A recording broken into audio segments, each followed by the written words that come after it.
Looking forward to speaking to our next guest.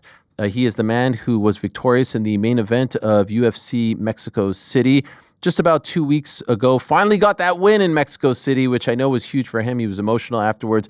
Big, dominant win over Steve Erceg. Now 2 in a row, 2 very dominant and impressive wins for the former champ and perhaps soon to be future champ as well. He's the assassin baby. He's the one and only Brandon Moreno, kind enough to join us. There he is. Hello, Brandon. How are you? Let's go, man. ¿Cómo estás? As always. Thank you. Muy bien, hermano. ¿Y tú? Más o menos. Un poquito. Nice. Yes. By the way, Bueno, nice. is this new on your right, these cards? Not really, man. Maybe I'm using a bigger screen, but no, I mean, that's my card collection. Wow. All Pokemon? This one, yes. All Pokemon cards. Which is the most expensive, the most special one? In my collection is this one.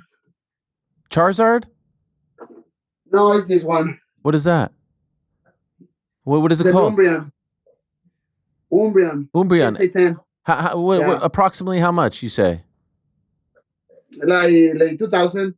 Wow. Is that did you buy it for that much, or did you get it in a pack and it was? I don't know. So I bought the single and I sent it to PSA to grade it, and we made it. Wow, that's amazing. So is that your favorite one? No, my favorite one is this one.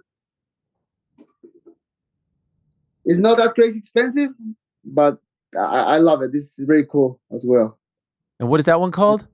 It's a Jengar, first generation Pokemon. Is that your favorite evolution of Eevee? This one? I don't know. They told me to ask that. I don't even know what that means. So this one is an evolution from Eevee. Oh, no. The fire one. Flareon is my favorite. Okay, I was trying to sound cool, funny, but I blew it. I'm sorry. Flareon, yeah, I love the Flareon. Thanks, man. Thank you so much. Yeah, I mean, my collection is growing up the last month. It's beautiful. I'm happy for that. Well, congratulations on the collection. Congratulations on the win. You finally win in Mexico City. Does it feel like a weight has been lifted off your shoulders? Thanks God, man. Kind of, like my coaches were saying, like, oh, finally you take off the monkey of your back, out of your back. So, I mean, I don't know. All the 5 week, all the fight feels so good. Like everything during 5 weeks feels like right. Like I can't even like explain. But in the middle of the fight, I try to do my best. I know in some points the fight was like a chess match a little bit, but. I try. I think I won very convincingly, and that's the most important thing. And so when you say that like things were feeling different fight week, would you say or feeling good, different than maybe years past when you were there? I mean, yeah. I mean, if I compare this fight with the last one, last year, so different. Last year again, I think it's the same conversation as always, but I mean, I felt so tired. This time, I feel full of energy, with a lot of good vibes. The team feels so good during the fight week. The training rooms, like everything was so good. And actually, for this one, the UFC PI in Mexico City helps a lot. So everything was so smooth now. And how would you compare the PI in Mexico City to the one in Las Vegas? I mean, they have obviously less experience because. This one, for example, was the first event for them, to hold all the fighters and all that stuff, to manage all the situation. But out of that, like all the people is so prepared. They have a lot of knowledge about the game, and I mean they help a lot. Thinking about the last training camps, were so hard to find a place for training, where you're going to stay, the traffic in Mexico City, but this time everything was so smooth. I saw you with the great Julio Cesar Chavez Sr. over there. What a legend. Was that your first time meeting him? Man, yes, and I think, and that's my fault because we have contact with his team before to try to meet us in the past, but for one or other reason, we don't have the opportunity to reach each other. But finally, I meet him. So now the goal is me going to Tijuana and get some nice dinner with him in the future or something like that. You know what I love so much about that video that we just showed? The way you hugged him. It showed how much love and admiration you have for him, that you were like rubbing his back. It shows how much respect you have for him. Man, like, brother, he's a legend. I mean, so my inspiration is to be like him for mixed martial arts, because he's like the god in Mexico. Like, he's just the best in my country. So my goal is to reach his status as a legend in the sport in Mexico with the mixed martial arts. And man, I have a lot of respect for him. And so do you feel like now that you got this out of the way, was this a big thing for you? Would you have been upset if in the UFC you never won in Mexico? Do you feel like a sort of relief that now you can check this off the list? Because I don't know if you know this, but your last win in Mexico was like 13 years ago when you were fighting in Tijuana. It had been that long ago. That's crazy. I don't even remember that fight. That was, maybe it was my second or third fight there. And after that, I never went to Mexico winning. So yeah, I mean, yes, man, I feel a kind of relief, but at the same time, just was a confirmation of what I'm doing right now. Like, all the game plans, all the experience, all the good stuff. Yeah. By the way, afterwards, I saw you have a great YouTube channel, so kudos to you. I urge everyone to check it out. Some really fun behind-the-scenes stuff. I noticed maybe, and there it is right over there. You should subscribe. I noticed subscribe right now, please. Yes, please click that subscribe button. Any sort of limp afterwards? I saw maybe you were limping. Are you okay? Oh yeah, no, I'm perfect. So that's crazy, and always that happens, right? Like, the last moment, the last thing to do. So it was the last kick of the fight. I was kicking his legs, the Erceg's legs, and the last kick I throw, he checked very well, perfectly, and that hurts. So thanks God was the last round, the fifth round. So I don't have to throw more kicks with that. But yeah, I was limping a little bit, but I mean, nothing crazy. Everything feels in the right place. Okay. He's a tough guy, and he's had a really tough stretch, right? Having to fight, the likes of you, and then obviously Pantoja and Kai Kara-France. What is your impression of Steve now after getting a chance to fight him? I mean, brother, I knew going to the fight, like, he was in a bad moment in his career because he came from two losses. But I mean, he lost with the best, He lost obviously with the champ, with Pantoja. He was so close to win that title. That's insane if you think about it, because he had just 3 wins in a row when he fought for the title. So, and that's very impressive. Then, a really fast knockout against Kai Kara-France. So I knew he will be very motivated to get this victory against me and more, in Mexico City. So I prepared myself a lot. I had a really good training camp. One of the best, and plus what I was talking before, all the training camp was very smooth with the PI in Mexico. So I prepared myself very good, and I had the victory, man. I had to be very, very smart, because I knew Steve Erceg is very good with the counters, and he was just trying to wait. He was just waiting for me to cross the line and then go for the counter and try the hooks, try the cross. So I try to be very smart. It's weird to me, because normally I have these crazy wars on the octagon, but what's fine to me as well, try to use all my experience and put some calm in the middle of the fight.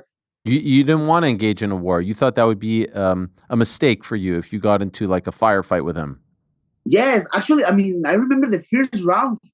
I crossed the line just a little bit against him, trying to put pressure against him, and he got me with one cross. I think that was the only punch I really feel in the middle of the fight, and he got me right in my shin, and I was like, "Oh, this guy is dangerous." So I have to be very smart. I was trying to keep the pressure, but at the same time pick the right punches. But yeah, man, he's very dangerous. Afterwards, your post-fight interviews are always great because they're so passionate. There's so much emotion involved. And you talked about wanting to be on that card in Guadalajara. Did I say that right? Guadalajara. Guadalajara. Nice. Man, your Spanish is? Thank you. Thank you. Today. Thank you. I appreciate it, Brad. That's in September. Do you want to just wait? I mean, that's in 5 months. So does it make more sense to just wait? I mean, if I think about it, it's not too much time. Yeah. Like just 5 months, I can just rest a little bit, recover my body. Again, for example, my left foot feels fine. Just it's still a little bit swelling, just a little bit, so I can recover that part, keep recover myself, and be ready for September. Again, it's not too many times, so that's a perfect time to recover and then go back to the training camp. What would be your ideal scenario for that card? Who are you fighting? My ideal scenario, man, that's crazy because right now is the division is so weird. But I would love to fight for the title, in front of my people. I think those kind of moments are those kind of moments where you can be a legend in one moment. Win the title in front of my people in Mexico. That will be awesome to me for my legacy, for my career, and that's it. Obviously, again, I go again like division is very weird right now. Like Right. Manel Cap is gonna fight against Roybal and Frank. Let's see what happens if he's gonna fight against Pantoja in the future. So, but I mean, brother, I'll be just ready for. It seems Whatever. like, yeah, we found out about Royval and Manel Cap, and Kai France has been hinting at potentially fighting on June 28th, International Fight Week. Let's just say it is Pantoja Kai France. Who do you like in that fight? Who do you think wins? Man, I mean, it's hard to go against Pantoja because he's doing a really good job, right? Like he has, and I say this before, like he has this really crazy ability to survive. He finds a way. Sometimes he looks like tired or he in his body, his face, but he finds a way to survive and win the fight, and that's why he's the champion right now. Obviously, the possibility Kai France has right now is like he has more experience than when he fought against him in the Ultimate Fighter, and man, the guy has a lot of power. We saw it with Kai France and sorry with against Erceg, and we saw that against other fighters. I remember my last fight against him; he hit me hard in the tier one. But yeah, I mean, it's hard to go against Pantoja at this point. And what about the reintroduction of Kyoji Horaguchi coming back 10 years later? That's an interesting. Wow. What about Moreno Horaguchi in Guadalajara? In Guadalajara? Well, if they fight, very cool. if Pantoja's fighting in June, he's probably not coming back in September, right? And maybe give Horaguchi a nice how you say in English, recibimiento. You understand? No, right? Like you welcome him. Yeah, exactly that. Would you be interested in this? Man, brother, like I just want to fight for the title. Yeah. So I'm gonna fight and do whatever I have to do to get that fight for the title next. But if that can happen, obviously I want to fight in Guadalajara for sure. So, and yeah, he's a possibility for sure. Is he he has been around for a while? He fought for the belt way back when. Is he someone that interests you? Is this a name that you're like, oh, one day I would like to test myself against him? Did you think of him, or because he was fighting in Japan or other promotions, you didn't really think of him in that way? Nah, not really. No. I mean, I remember. Yeah, we may have lost him there. Why do I sit like that? I need to work on my posture, if I'm being honest. Work on your posture. Yeah. Well, we work on Brandon. Okay. We're going to reconnect with Brandon here for just a quick second. Oh, we lost him. What an incredible resume this young man has. And I stress, young man, still just 31 years old, 23 wins, 11-5-2 in the UFC. Sorry, guys. Oh, hey, there you are. Okay, hello. Yeah, I was just reading your resume. We lost you there when you were talking about Kyoji. Hey there. Sorry to interrupt. Just want to remind you, if you haven't already, please do hit that subscribe button. We would appreciate it very much. And while you're at it, give us a thumbs up too. We've got live shows, interviews, clips, and a whole lot more going on this here channel. All right, now back to the show. Yeah, I mean, I remember the last fights he had in the UFC.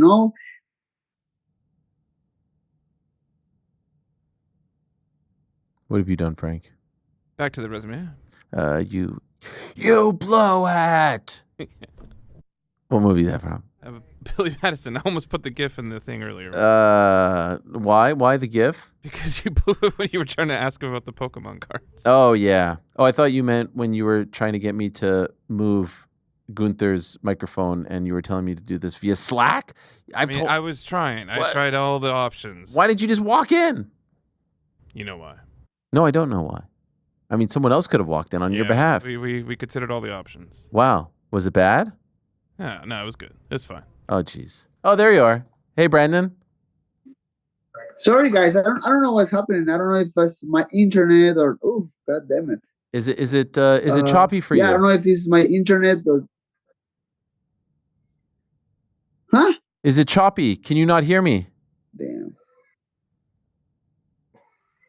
I can hear you. Okay.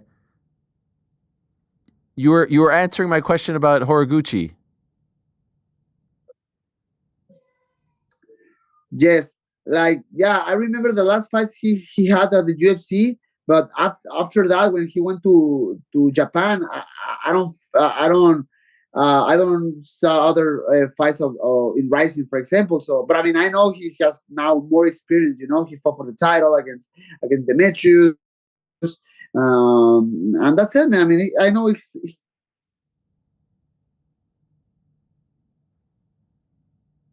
I'm so blaming Frank for this. This is such a. I take full responsibility. So what happened? You know, usually his internet. We're going to make him disconnect and reconnect. Okay, all right, let's do that. It's been a while. Remember, this used to be a staple on the show back in the day, but it was usually our fault. Anyway, back to the resume. Take a listen to this. 11 wins at flyweight puts him behind Benavidez, Mighty Mouse, and Pantoja, all with 13 for most in UFC flyweight history. So he could very well end up number one. We were talking about total fight time in the cage, 5 hours, 8 minutes, 28 seconds, most in UFC flyweight history. Total significant strikes landed, 1220, most in flyweight history. First Mexican-born champion in the UFC, obviously. We remember that very well, one of the great moments in UFC history. And it is worth noting that this will be the third Noche UFC.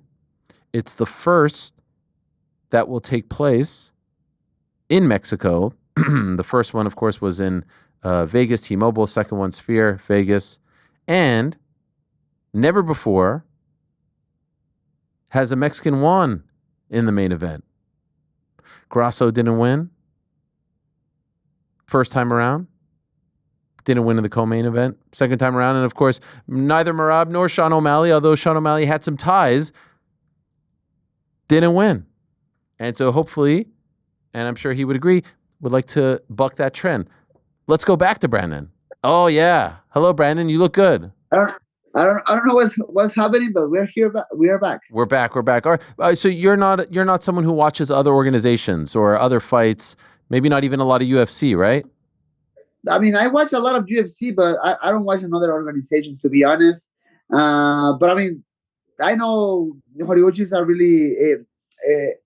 It's a fighter with a lot of experience now, and that's it, man. I'm excited for him being in the UFC again. Royval Cap, who do you think wins that? Oh my goodness, that's a good one for the styles, you know. Yeah, because Cap is very how you say in English, like elusive. Yeah, you understand that? Yeah. Of course, he's very elusive. He's very dynamic. He changes stance. He can be orthodox. He can be sopa. And this Royval, you know, again, really good distance, very explosive, a lot of feints. So it's very interesting, the fight. I don't even know. I mean, I think I can go with Royval because I fought against him and I know what can he do in the middle of the fight. But I mean, Cap is very dangerous as well. You're big into shoes. I love shoes as well. I saw. Did you get like Ninja Turtle Pumas recently? Yes, my man. What is this? This is amazing collection. Look at this box right here. This looks like a pizza box. Yes, actually, it's like a pizza box. That is actually like a bundle, like a special bundle. Yeah. Yeah. I mean, I've been working with Puma years ago, and yeah, they always show me a lot of love. Yeah, and yeah, that's the recent collection they had, and I mean, it's really cool. Can you buy those in stores? So they have different collections between Mexico and United States. So I don't know if that collection is in the United States as well, but I think yes. And if it is, like, yes, you can do it. And you did something with like Puma F1. Is it for the F1 in Mexico?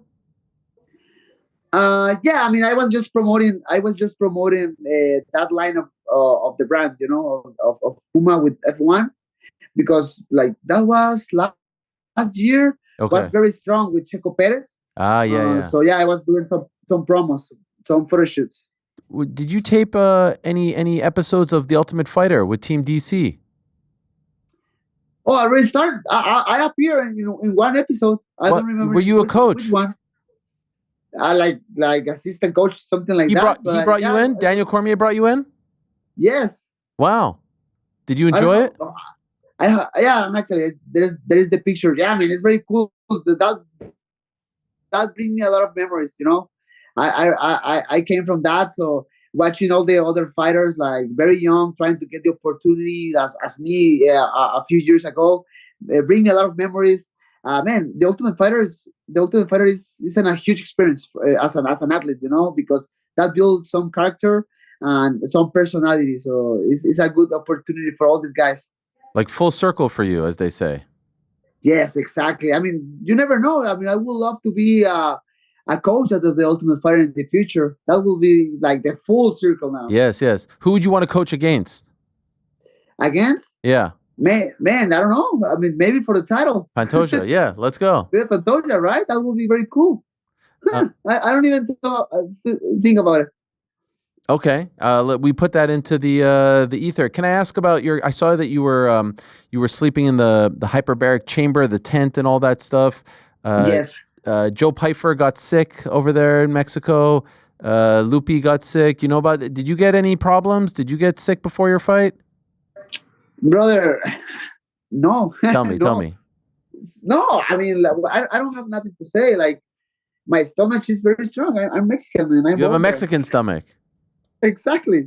I don't have any problems at all. I don't know what happened with Lupi. I don't know what happened with Joe Pyfer, but I don't have like any problems. I'm talking about the pain you mentioned it. Yeah, I mean that I think so. I think it was three things. I was running like crazy, starting in Vegas. I was using the hyperbaric chamber at the Apex, and I was doing the hyperbaric tent in my home, taking naps and everything. So that helped me a lot going to the fight. And I mean, first week in Mexico City, I was expecting, the first punch from the altitude. Never came. First week I was doing the sparring. I was doing my regular training sessions, and I feel amazing. That gave me a lot of confidence, actually. Some people I saw were a little bit upset with what Joe had to say about being in Mexico. Did you see his comments, and did you feel the same way?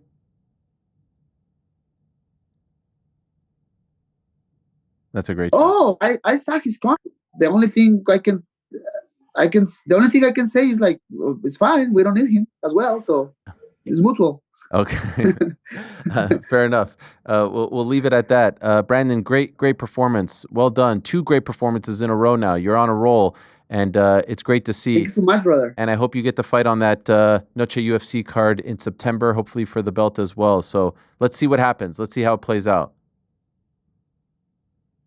Man, let's see what happens, man. At the end, I'm just enjoying this again, and that made me feel very happy. That's giving me much better performances, and that's it. I'm gonna push a lot for the title fight. If not, let's see what happens. But Bradman is coming back, and he's ready. I love it. Thank you, Brandon. All the best to you. Let's go, man. Have a nice day. You too. There he is, the great Brandon Moreno, the assassin baby. And what he said at the very end there is 100% the most important. You'll recall that at one time he didn't really seem to be, I don't know, in love with the sport or in a great place as far as the sport is concerned.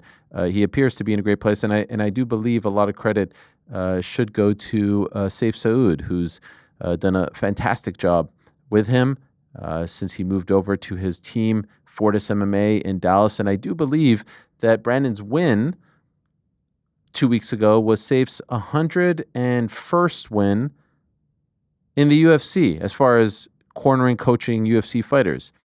Thanks for watching this video. Before you go, if you haven't already, hit that subscribe button for us. Also, give us a thumbs up, leave a nice comment. These things go a long way. And while you're here, do check out the rest of the channel. We've got live shows and full interviews, clips, and a whole lot more. We're doing big things here, and we appreciate your support very much.